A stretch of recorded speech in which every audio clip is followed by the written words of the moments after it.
Acentuação gráfica, aula 2.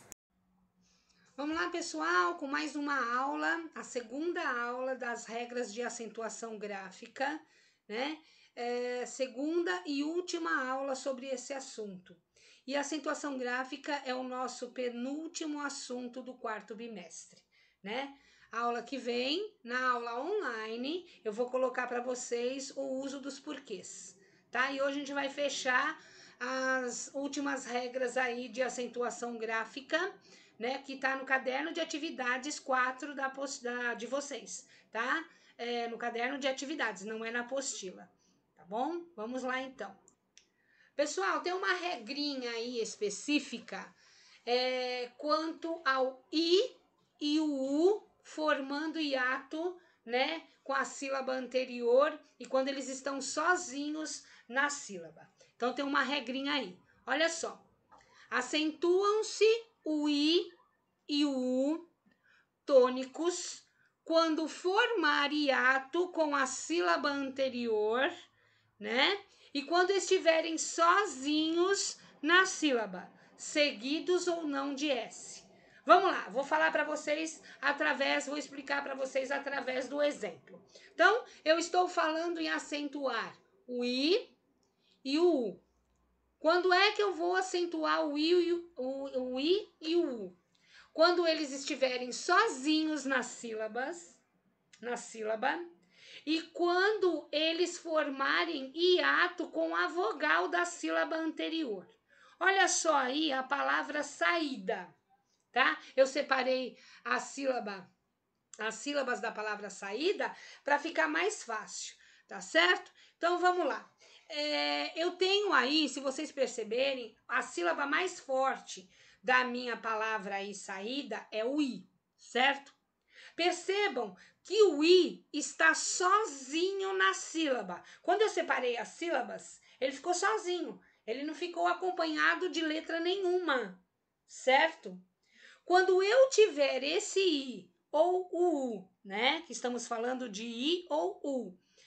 Quando eu tiver esse I ou U sozinho na sílaba e antes desse I tiver uma vogal que forma hiato com ele, eu vou fazer a acentuação gráfica do meu I. Tá vendo? Olha só. Saída, eu tenho o I. Separei a sílaba, o I ficou sozinho na separação da sílaba. Vamos ver se ele vai formar hiato com a vogal da sílaba anterior. Qual é a sílaba anterior? É Sá, né? Tem vogal? Tem vogal. Formou hiato? Formou hiato. Por quê? Porque o que é um hiato? Um hiato é quando eu tenho duas vogais na mesma sílaba, porém são pronunciadas separadamente. O que é isso, pronunciar separadamente as vogais? Percebam que eu falo sa, ida, sa, i.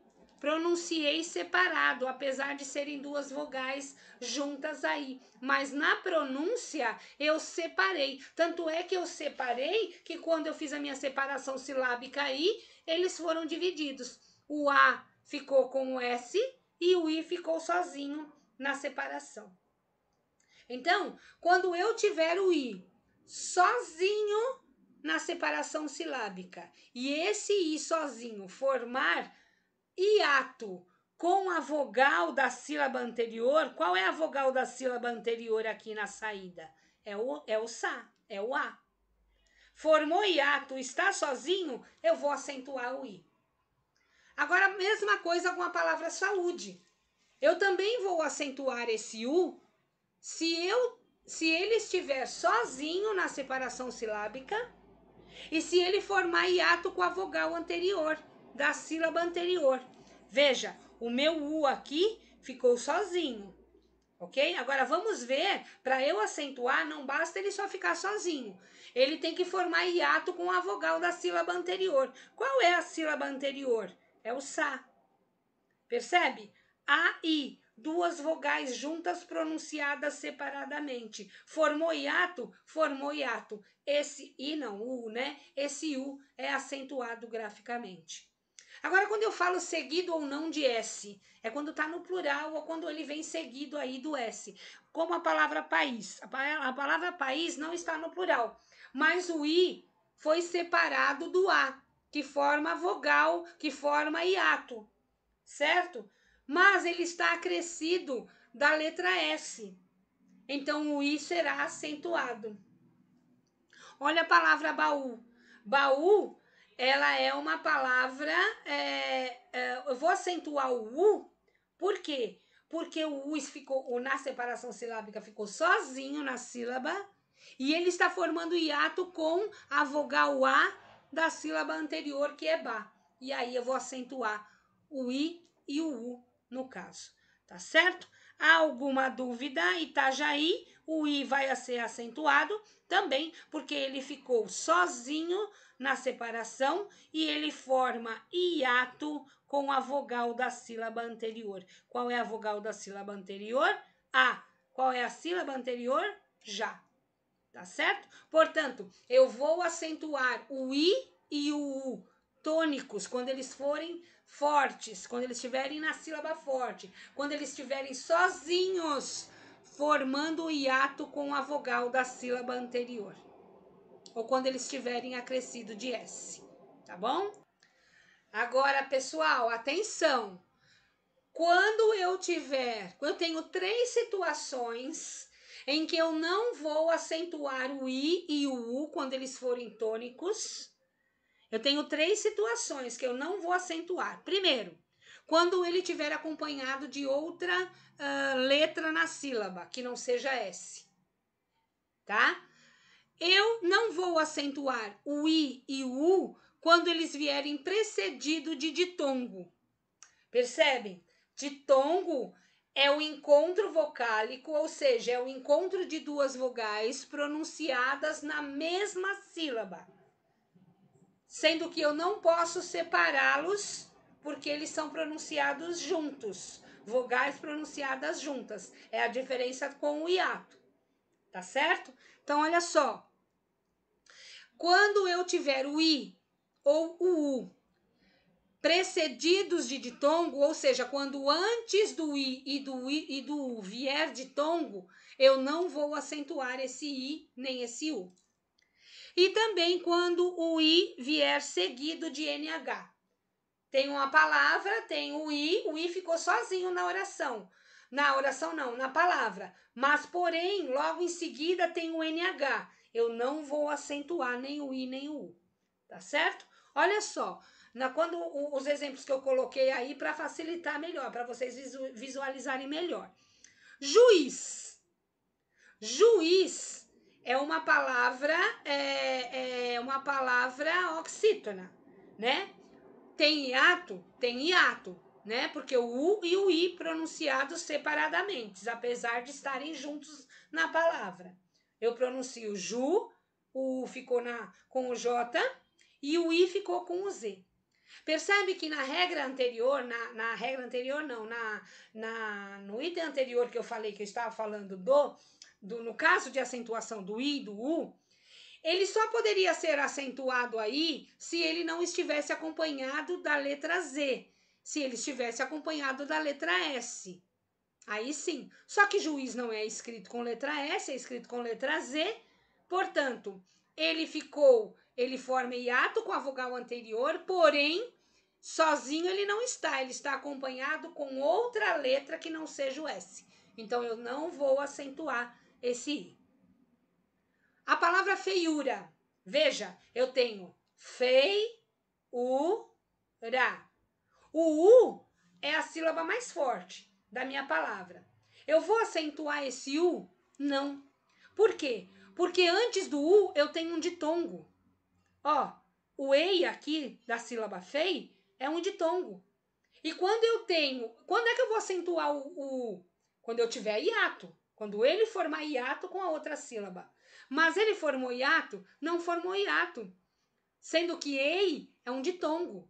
Se antes do U ou do I vier um ditongo, eu não vou acentuá-los graficamente. Apesar dele ser a sílaba mais forte da palavra feiura aí. Uma outra situação, rainha, né? Veja só. Oba, vai acento? Vamos ver se vai acento. Eu separei as sílabas. O I ficou sozinho? O I ficou sozinho. Mas eu preciso ver se ele forma a vogal, hiato com a vogal anterior. Opa, formou hiato com a vogal anterior. Mas ele é seguido de NH. Percebe? Tenho todas as características para acentuar o I. Só não vou acentuar, por quê? Porque logo depois do I vem NH. E quando eu tiver o I seguido de NH, eu não vou fazer a acentuação gráfica, tá certo? Uma outra regrinha, né, que eu vou acentuar graficamente são os ditongos abertos, né? Quem são os ditongos abertos? Ei, oi, el. Concordam comigo? Por que eles são abertos? Porque eu abro a boca para pronunciar, eu pronuncio esses ditongos abertamente, ó. Ei, oi, el. Existem os ditongos fechados, que não entram nessa regra de acentuação. Quem são os ditongos fechados? Percebe que eu não abro tanto a minha boca, eu fico mais fechado. Ó, boi, meu, seu, né? Ó, ei, oi, eu, ditongos abertos. Eu faço a diferença entre ditongo aberto e ditongo fechado pela pronúncia. Quando eu escancaro, né, a minha pronúncia é aberta. Quando eu falo mais fechado, mais para dentro, é fechado, é ditongo fechado, tá certo? E quando eu vou acentuar esses ditongos ei, oi e eu? Eu vou acentuar esses ditongos ei, oi e a, e oi e el, que são ditongos abertos, em palavras monossílabas, tônicas no caso, e em palavras oxítonas, só, tá? Então, olha só o exemplo que eu dei aí, véu. Véu é uma palavra monossílaba, né? Eu vou acentuar o véu, o el, porque é um ditongo aberto. Se eu tenho um ditongo aberto numa palavra monossílaba, tchum, lá vou tascar o acento gráfico, o acento agudo, pronto. Eu tenho a palavra herói, né? A palavra herói, a sílaba tônica, a sílaba mais forte da palavra herói é urói. Perceba, oi, ditongo aberto. É oxítona? É oxítona. Termina por ditongo aberto? Termina por ditongo aberto. Vou colocar o acento agudo aí, vou acentuar graficamente. Uma outra palavra oxítona é chapéu, né? Olha só, chapéu. Pel é a sílaba mais forte da palavra chapéu. Última sílaba, oxítona.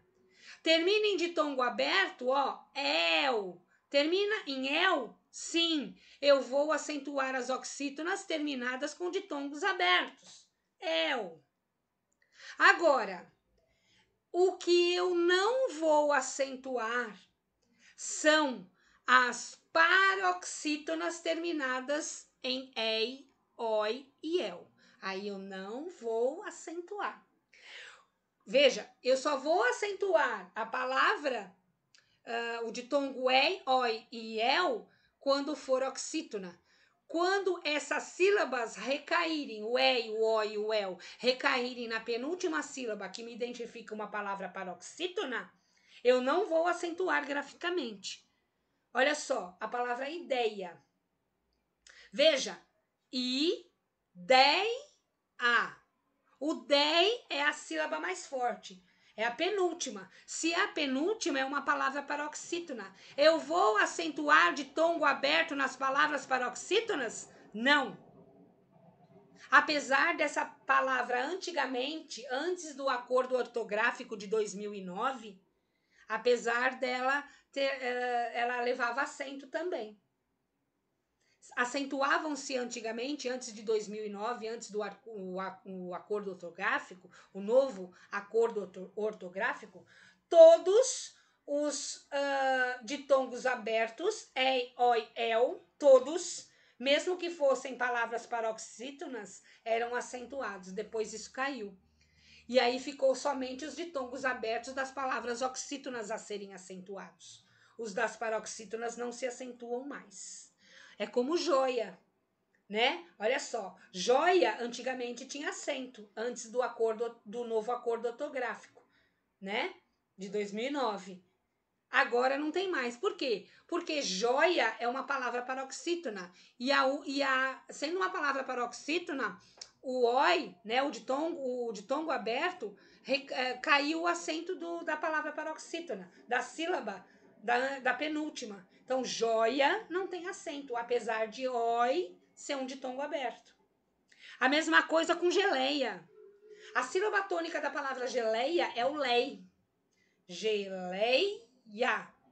Penúltima sílaba, paroxítona. Não é um ditongo aberto? Geleia, quando eu pronuncio, eu não pronuncio geleia. Eu pronuncio geleia. Eu abro para falar. Paroxítona. Vai acento? Não vai acento nos ditongos abertos em palavras paroxítonas. Somente nas oxítonas. Agora o caso do monossílabo aí. O monossílabo boi, né? Eu pronuncio o oi aí aberto ou fechado? Eu pronuncio boy? Não pronuncio boy. Eu pronuncio boi, fechado. Aí eu não vou colocar acento gráfico.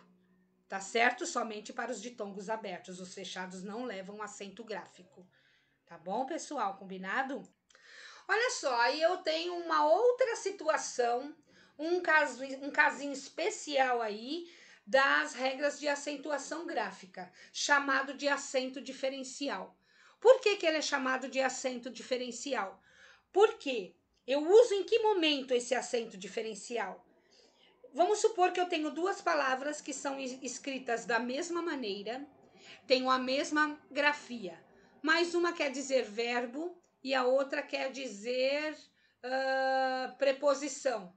Aí eu vou acentuar, certo? Para diferenciar. Elas são escritas da mesma maneira, porém, o que vai diferenciar, por isso chama acento diferencial, é o acento para eu distinguir aí o que é verbo, o que é preposição, enfim, tá certo? Mas nem todos, como a palavra para. A palavra para, antes era para todos. Agora foi abolido depois do acordo ortográfico de 2009.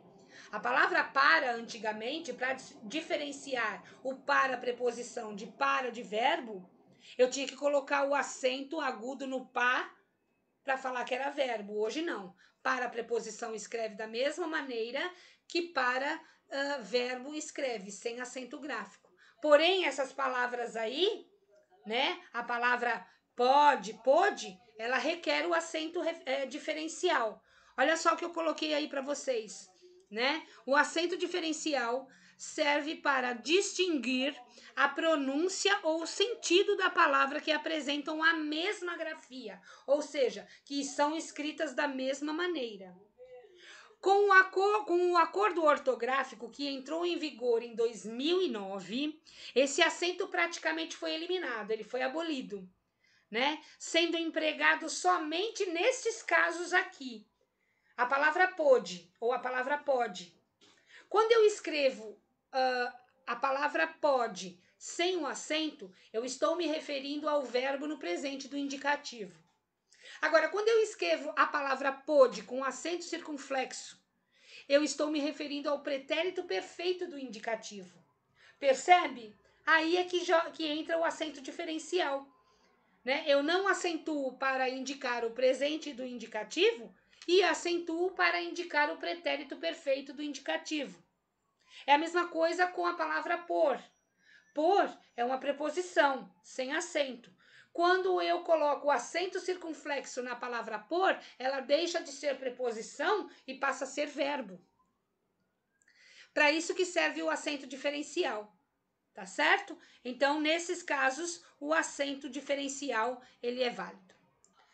Olha só, tem uma palavrinha aí que você pode escrevê-la tanto com acento como sem acento, né? O acento será facultativo, será opcional, né? Nas palavras forma, tá? E quando ela se tratar de um recipiente, né? De um molde, né? De uma coisa para você moldar, uma forma, né? Quando sua mãe faz bolo lá, né? Quando sua mãe faz um bolo bem gostoso lá, ela não usa uma forma? Forma, recipiente, tá?